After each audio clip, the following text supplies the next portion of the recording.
Good evening. Welcome to tonight's devotional. I hope you've enjoyed your Friday and are looking forward to your weekend.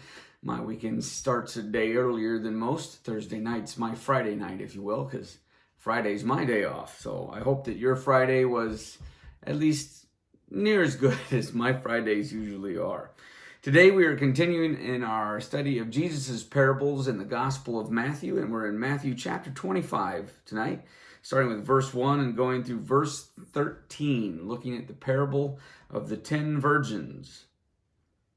At that time, the kingdom of heaven will be like 10 virgins who took their lamps and went out to meet the bridegroom. 5 of them were foolish and 5 were wise. The foolish ones took their lamps, but did not take any oil with them. The wise ones, however, took oil in jars along with their lamps. The bridegroom was a long time in coming, and they all became drowsy and fell asleep. At midnight, the cry rang out, "Here's the bridegroom, come out to meet him." Then all the virgins woke up and trimmed their lamps. The foolish ones said to the wise, "Give us some of your oil, our lamps are going out." "No," they replied, "there may not be enough for both us and you. Instead, go to those who sell oil and buy some for yourselves." But while they were on their way to buy the oil, the bridegroom arrived.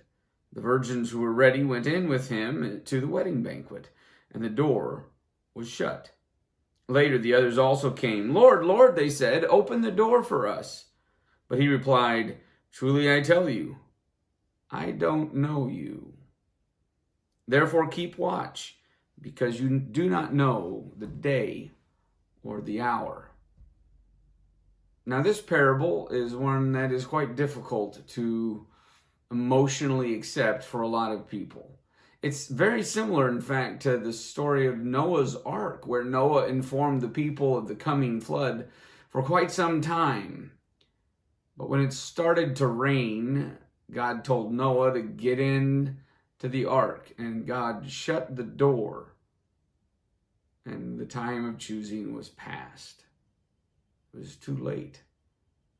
And though they wanted to get into the ark all of a sudden, their time of choosing had gone by.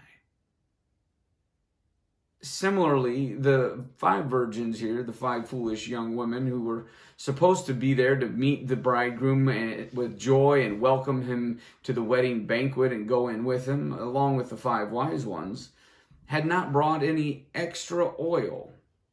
So now a lamp is not as we think of it. It's kind of like if you think of a genie in a lamp, that kind of a shape, but usually the wick would kind of hang in this little groove, and the wick would absorb, or wick, the oil up through it and would ignite at the end.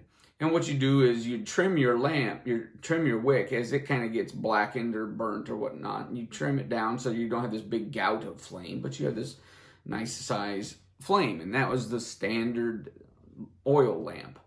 But it would consume the oil. And if you were waiting for a long time, the amount of oil that was in the lamp body itself might get used up, and you would run out. The 5 wise virgins, 5 wise young women, brought extra oil. They had plenty of oil in their lamps. Now, in the wedding culture of the Jews at the time of Christ, you have several things that happen. Number 1 is the engaged couple go off to their various parents' places and prepare for the wedding. The bride would go and prepare linens and all the accoutrement necessary for making a house into a home. And the groom would go to his father's house, and he would build an addition onto his father's house, add an extra room. And the father would declare the room ready. It's safe for occupancy. He was like the general contractor, if you will. And the groom is the subcontractor, or the one actually doing the building. But for passing of inspection, the father was the only one that knew when the house was ready to be turned into a home. And so even though the bride knew approximately, probably had seen the progress being made on the building, wouldn't know the exact time that the groom would be coming. And so they would need to be ready. And when the groom was finally done, he would get word from his father that, okay, it's ready, go get your bride. And the groom would go into town, and there'd be this great festal parade, and there'd be light, and there'd be joy, and there'd be singing, and they'd enter into the wedding banquet because the groom had come for his bride. And this is the language that Christ uses when he says, in my Father's house there are many rooms.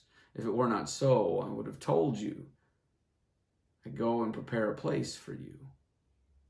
And also why he says, no man knows the day or the hour, not even the Son. Only the Father knows. So the Father gives approval. The house is ready. Go get your bride, and she'll come back with you and turn it into a home. Now, this is the language of Christ's return as well. That Christ, the groom, will come for his bride, the church, and we're supposed to be ready. We're supposed to have plenty of oil in our lamp. Remember that this parable says, in fact, I'll just read it to you. It says, the bridegroom was a long time in coming, and they all became drowsy and fell asleep. I love the fact that all became drowsy and fell asleep. We're human. You can't stay up 24/7, 365. The difference is not in superhuman feats of spiritual strength or stamina. It's that you came ready for it to be a long time.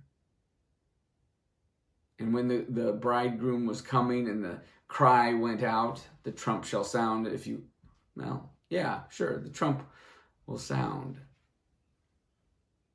The ones that were wise had enough oil in their tank to be able to welcome the bridegroom in. This parable, amongst many other things, says to all of us, prepare for a long wait, make yourself ready, and stock up extra. Now, obviously, this does not mean put 15 bags of 30 rolls of toilet paper each in an underground tunnel and stock it full of canned goods and dry goods and guns and ammunition.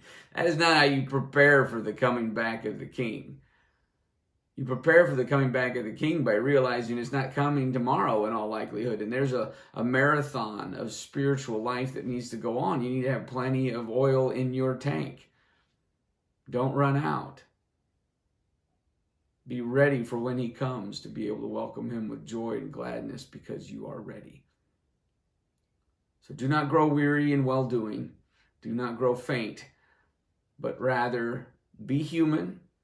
When it's time to go to sleep, go to sleep. But make sure that there's plenty of oil in the tank and that you are prepared for Christ to take a while. After all, it's been 2,000 years already. Who knows when he's coming back? I don't know. You don't know. And as soon as somebody says that the end of the world is such and such a time and date, you can pretty much guarantee it's not then. But when he does come, we want to be ready. Do not place your faith in a sprint of a spiritual life. Be ready to go the distance. Run the marathon. Pace yourself so that you're able to continue. May our great God and King bless you and keep you. May he cause his face to shine upon you and be gracious unto you. And may you prepare yourself spiritually to continue doing the work of the church until either he comes back or eternity begins for you as you pass on this mortal coil and cross the Jordan River in your own death. May he keep you strong and renew that strength on wings as eagles. Thank you, and good night.